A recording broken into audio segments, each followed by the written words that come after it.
ဒီဘရိုရဲ့အမှုကိုဆောင်ရွက်နေစဉ်သာရဖျား၏ကောင်းကင်တမန်ဒီသူ့ရှိမှာပေါ်လာပြီးသာခရီဒီစိတ်နှလုံးမပြေမဝဲရှိနေပါတော့ဒီကိုချိန်မှာကောင်းကင်တမန်ကဇာခရီကျောင်းရှိမရှိနဲ့တေပြူတော်ပထနာကိုနာခံတော်မူပြီးတေဤခင်ဘောလိချမက်တီအားယောက်ျားကိုသွားမြင်နေပြီးထိုသားကိုရောဟာအမေဖေးမရဘူးလို့ကောင်းကင်တမန်ဆိုပြီးကိုအချိန်မှာနမလေးကထိုတော့ဖြစ်လိမ့်မည်ကိုကျွန်တော်ဘယ်လိုလုပ်သိရမလဲကျွန်တော်ဒီလူမျိုးဖြစ်ပါ၏ကျွန်တော်မရဒီလေအသေးရွေးရင်းပါပြီကိုကောင်းကင်တမန်ကိုပြန်ပြောခဲ့ပါတယ်ကောင်းကင်တမန်ကငါဒီဘုရားသခင်ထံတော်၌ခါသာတော်ကာဗလာခီ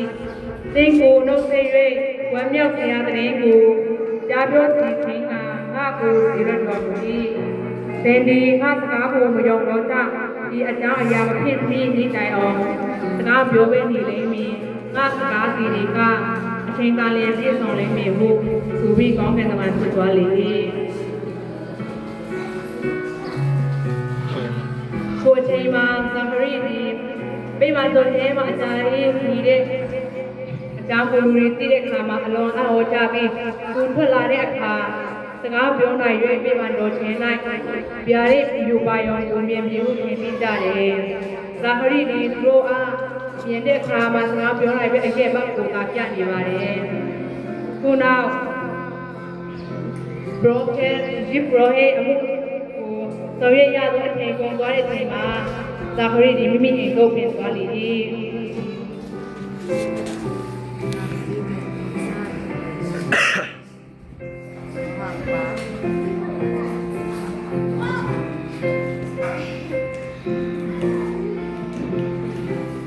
ကိုချိန်မှာပဲကလက်ပြီးနာသရမြို့၌ယောသနဲ့တူစစ်ဆက်လမ်းကြောင်းလုပ်ပြီးခင်းပြမှုသုံးနေစဉ်အမျိုးအပြူကမြာမာရိခံတို့ပြန်ခင်ကကောင်းကင်တမန်ကာဗလာကိုဒီဘက်တော်မူ၏ကောင်းကင်တမန်ကယေရှုတော်ကိုခံရတော်မူမှာသင်အားမင်္ဂလာဖြစ်စေတည်းသာရဘုရားကြီးသင်နှင့်အတူရှိတော်မူ၍သင်ဒီမိမစကားတို့ထဲမြတ်စွာသောမင်္ဂလာရှိတော်သူဖြစ်မာရိသံဝင်ရှိမရှိနဲ့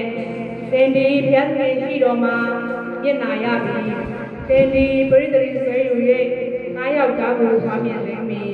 ထိုသားကိုယေရှုအမေပြင်းမရမည်ကိုကောင်းကင်တမန်ဆို၍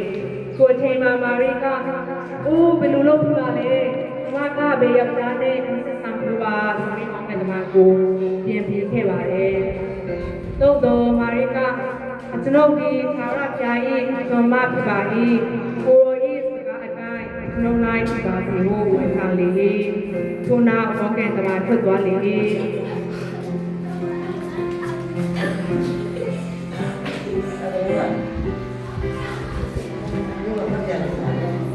ကိုအချိန်မှာသင်ပေါ်ဖြစ်သူယောသဟာသူ၏အမျိုးသမီးလုံးကသူနဲ့မဆက်ဆံမဖြစ်သိဘူးပဲ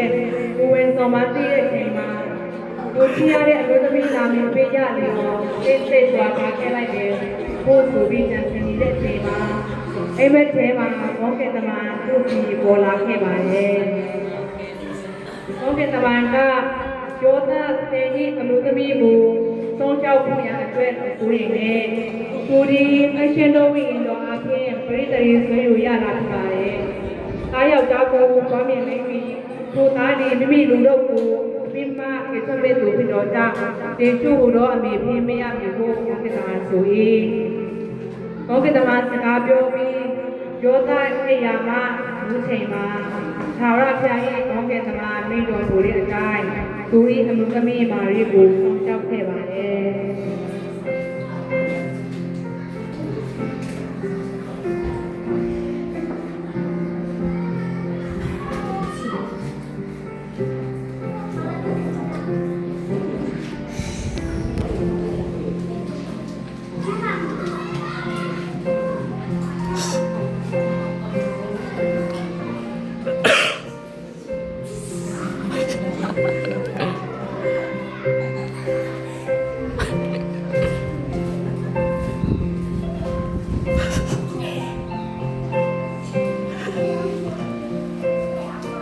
အခါမာရိကလည်းသုံးကြအရဲ့၌ရှိတော့သူ၏ဝန်ခွေအလီဇဘက်ထံသို့သွားလေလေသူအချိန်မှာအလီဇဘက်သည်ကိုဝင်ဆရာခံရှိနေပြီဖြစ်တယ်သူတို့ညီမရောက်သူဆောင်တဲ့အချိန်မှာအလိုဝမ်းမြောက်ဝမ်းသာခြင်းဖြင့်နှုတ်ဆက်စကားပြောကြားခဲ့ပါတယ်ဒီလိုနဲ့သူတို့နှုတ်ဆက်စကားကိုပြောကြားရင်းနဲ့အလီဇဘက်ဝန်ဆိုင်ပြီးတော့သူငယ်ဒီကြားတဲ့အခါမှာအလိုဝမ်းမြောက်ဝမ်းသာခြင်းဖြင့်ခေါ်မိခဲ့ပါတယ်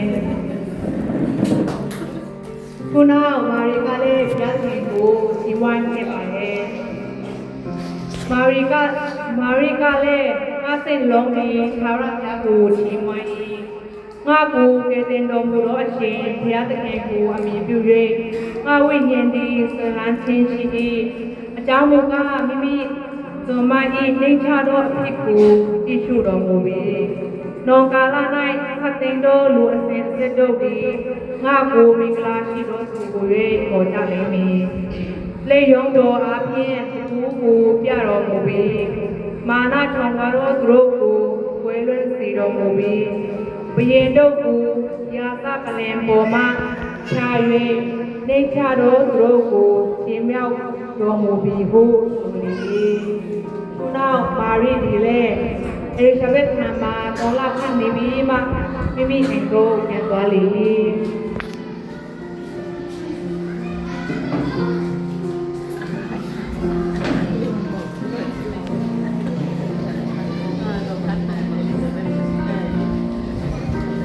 ဒီလိုနဲ့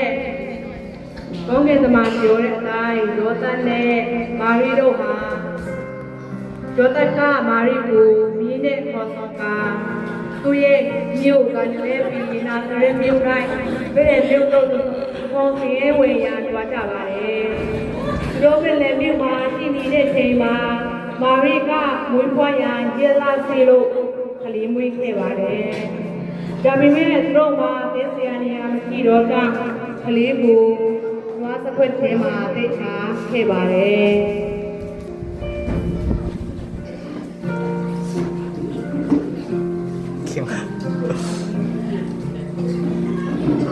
ခုနသူငယ်ယေရှုပွားမြင်ပြီးချိန်မှာ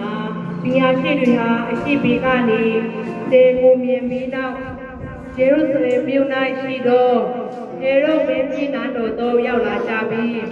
တခုပွားမြင်သောယောရရှင်ဘုရင်သည်အဘယ်မှာရှိသနည်းကိုမေးလိုက်နေတယ်။ထိုအချိန်မှာေရုမင်းကြီးနဲ့သူ၏အဘောအဖာတို့ကတောင်းလို့ပြည့်နေကြပါတယ်။ေရုမင်းကြီးကလည်းဒီဟာရှိကိုစစ်ဆေးမြင်ပြီးတော့ကလေးသူငယ်ကိုရှာဖွေရနဲ့တွေ့ပြီးရင်ဘုံမျိုးသူလည်းဘုံမျိုးခွင့်ကြောက်ဖွေရအတွက်သူတို့ကိုပြန်အကြောင်းကြားဖို့ထားလိုက်ပါတယ်ဒီလိုနဲ့သူတို့မှာလိုက်ပြီးတဲ့အချိန်မှာဒီဟာရှိတွေကသူငယ်တွေကိုဘုံမျိုးခွင့်ရအတွက်ထွက်သွားကြလေတယ်ထိုအချိန်မှာပဲဒီဟာရှိတွေကအရှိပီးကနေထွက်လာတော့မှမြင်ခဲ့တဲ့ခြေကိုပြန်တွေးလို့အရန်ဝမ်းသာကြပါတယ်ဒီလိုနဲ့သူတို့တွေဟာခြေနောက်လိုက်ရဲလောက်ရဲနဲ့အဆုံးမှာတော့ခြေရက်နေတဲ့နေရာကိုဝင်ကြည့်ရင်ကလေးသူငယ်ကိုဖုံးပြောခဲ့ကြပါတယ်သူငယ်ကိုတွေ့မြင်နေတဲ့အချိန်မှာသူတို့မှာပါလာတဲ့ရောဘန်မိုရန်နဲ့ဆွေကိုစစ်သားလိုက်ကြပါတယ်ဒီနေ့ပုံပြင်လေးကတော့ဒီလောက်ပဲဖြစ်ပါတယ်ကျန်တာတွေ့ဖြစ်တဲ့ပုံမှာပြန်စားရဲအောင်ကြည့်ပြပါစေအာမင်